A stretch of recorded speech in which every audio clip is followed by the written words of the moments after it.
Halata mo agad na Chinese talaga. Bakit? Dahil sa matinding pagsisinungaling, lahat ng Chinese posibleng madamay dito. Dahil yan sa kasinungalingan ni Mayor Alice Go.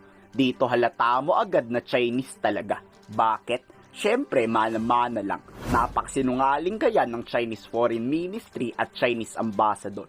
Nasa diguro na siguro ng mga Chinese ang pagiging sinungaling. Sa nagpapatuloy kasing investigasyon, lumalabas na napakadaming bahaw ni Mayor Alice Go.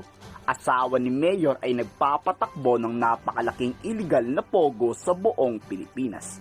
Pero pagigiit ni Mayora, wala raw siyang asawa o kinakasama. Wala ka asawa? Wala po.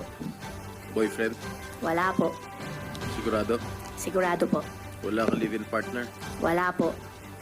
Yung live-in partner mo nagpa-manage ng pogo operations mo sa Bumban?